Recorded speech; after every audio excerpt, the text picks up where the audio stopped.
Le gouvernement congolais, encore une seconde fois, exige le retrait des troupes rwandaises de la cité d'Uvira et acquise, l'AFC est acquise, pas l'AFC, mais acquise le Rwanda de pouvoir déployer des bataillons supplétifs ou supplémentaires, excusez, pour l'attaque de la ville, de la cité de Baraka.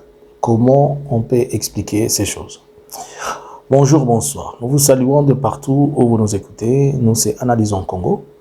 Nous disons merci que vous soyez encore avec nous là. Nous continuons à présenter nos vœux pour 2026.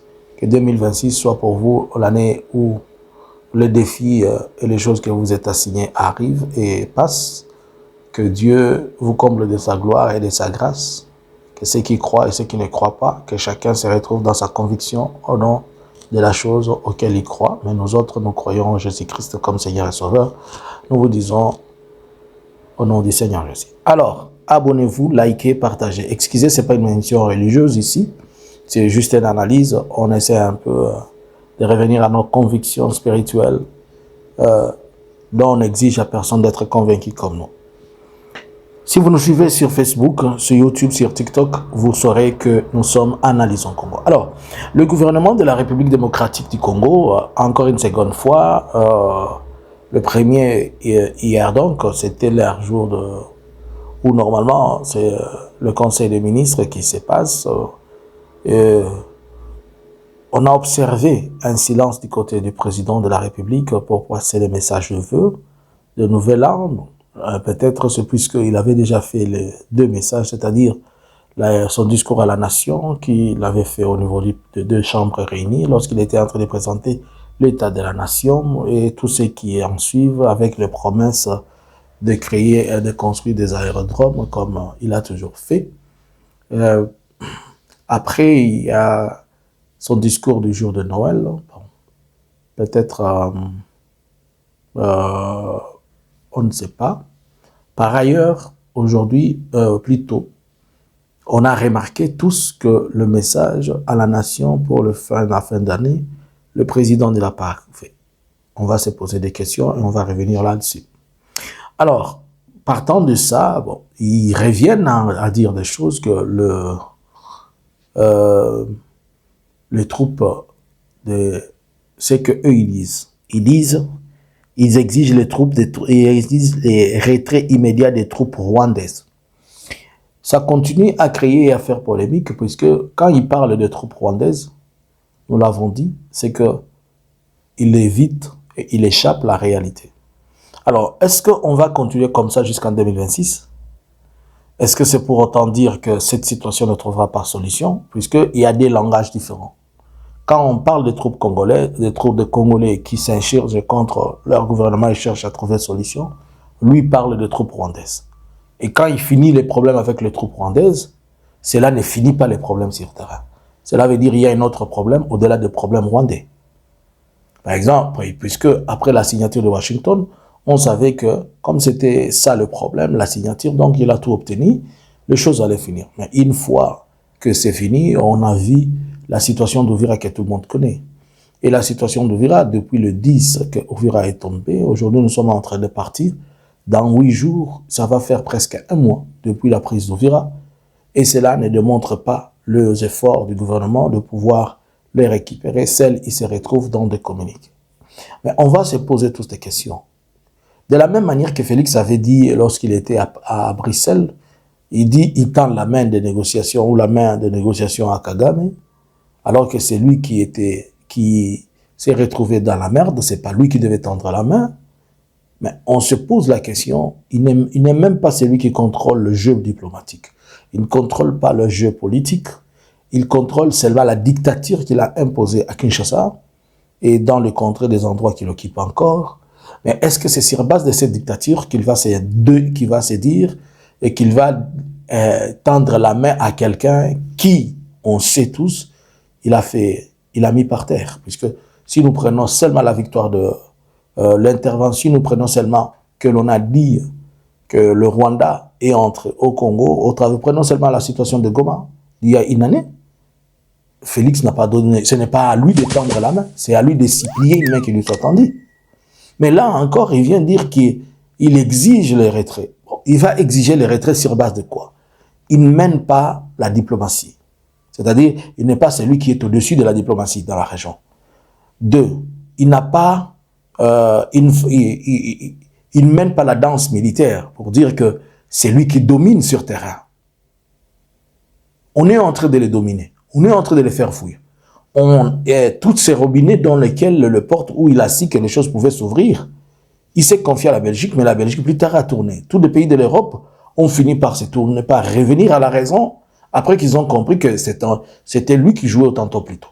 Même le ZSA où il est parti, on a tous compris.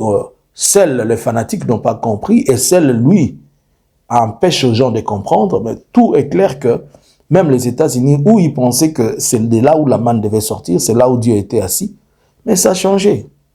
Mais comment expliquez-vous quelqu'un dans sa posture, mais c'est lui qui est en train de dire qu'il exige aux gens de retirer? Il exige à qui de se retirer où? Bon, si ce sont les troupes M23, pour demander quoi que ce soit, on devait se retrouver à Doha. Mais Doha, les portes sont fermées. Par qui? Par lui-même. Je pense que sa politique, pour cette année et pour toujours, c'est d'allumer un feu et faire que le feu qui est allumé brille les autres pour que lui vive. Mais en réalité, il se brille puisque les autres ne sont pas consumés par son feu là. Il parle de déploiement de bataillons. Sur terrain, au niveau de Baraka, il y a une peur totale depuis tout ce temps. Même depuis hier, les gens vivent une peur permanente. Pourquoi? D'abord, premièrement, le comportement des FARDC qui sont toujours en train de tirer et de piller.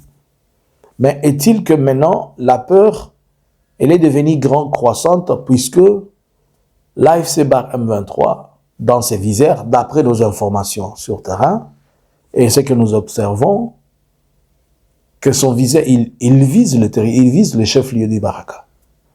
Le chef-lieu plutôt du territoire de Fizi, qui est Baraka. Et il est possible,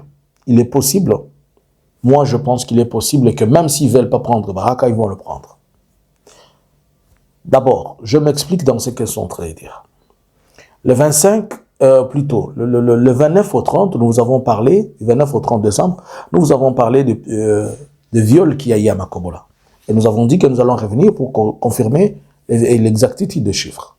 Les chiffres, aujourd'hui, il est estimé, et le chiffre exact, c'est 25 cas de viol. Et parmi les milices qui ont violé, parmi les gens qui ont violé, on parle des troupes de Yakutumba et des FARDC. Premièrement, ce sont les FARDC et les Wazalendo de Yakutumba. Parmi les personnes qu'on a pris des forces, il y a 2 mamans qui étaient grosses. Donc là, on essaie de revenir au bilan que nous avons fait passer pour la première fois, celui de 27. Le bilan définitif, c'est de 25 victimes qui ont été prises.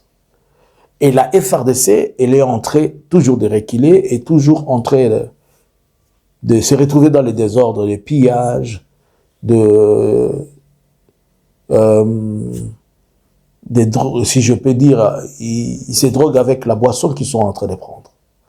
Alors, déjà, à partir de Makobola, et vu leur comportement, on ne peut plus les laisser occuper ces territoires-là où ils sont proches puisque les gens sont en train de crier. À Baraka, c'est la même chose. Alors, si on regarde leur comportement de Makobola et leur repli et voir ce qui se passe à Baraka, tout est clair. Ce sont des signaux qui démontrent que Baraka doit être mise au état de nuire. Puisque Baraka commence à refléter l'image de ce qu'il y avait eu à Ouvira avant que Ouvira ne tombe. Nous apprenons aussi par la même occasion que la nuit du 1er à Kalemi, il y a eu beaucoup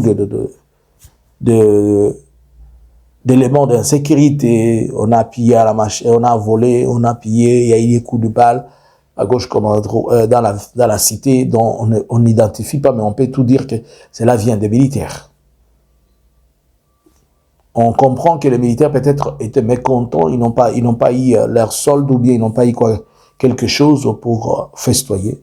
C'est comme ce que je suis en train d'expliquer au niveau du territoire de Fizi dans les chefs-lieux de Baraka, où les militaires, vu qu'il manque de rations, ils ne sont pas motivés, ils ont totalement perdu la morale.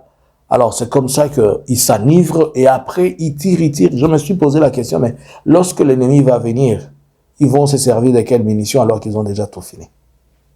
Donc c'est pour dire que, dans ma façon de voir, j'ai toujours fait des perspectives comme ça, et curieusement, ça tombe juste. Aujourd'hui, nous sommes vendredi. Je pense qu'avant qu'on soit samedi de la semaine prochaine, il y aura un autre discours sur le territoire, il y aura un autre discours sur Baraka, si les choses gardent l'attitude actuelle. Et ça sera difficile que ça change, puisque, même si Kinshasa envoie des troupes, mais les troupes qui sont en train de venir, ils sont déjà démoralisés. Et quand ils arrivent sur le terrain, on ne prend pas soin de ces troupes-là. Alors, comme ce sont les mêmes causes produisant les mêmes effets, nous pouvons juste espérer et voir plus que ça.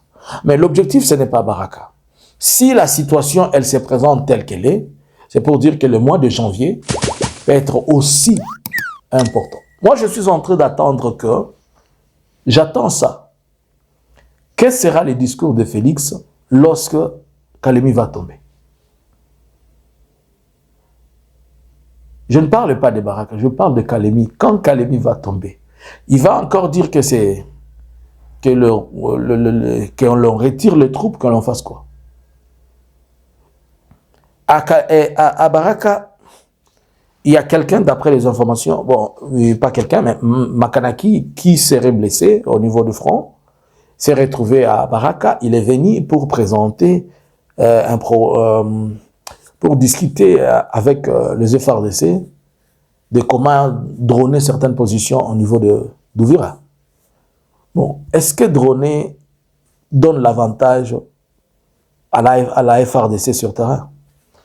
Les drones ne sont que des moyens imposants, dissuasifs, mais ils n'empêchent même pas la progression. Le dronage devait être important. Si nous étions dans les contextes où on a des usines de fabrication des armes, de munitions et tout ça, et que l'on doit stopper, peut-être par exemple, la production de ceci et cela. Bon. Si par exemple, les gens sont en train d'utiliser le lac Kivu, le lac Tanganyika plutôt pour traverser et qu'on veut utiliser les dronages, mais nous sommes dans les contextes où les gens sont dans des forêts et dans des montagnes, où c'est compliqué, déjà la géographie et le reste est compliqué.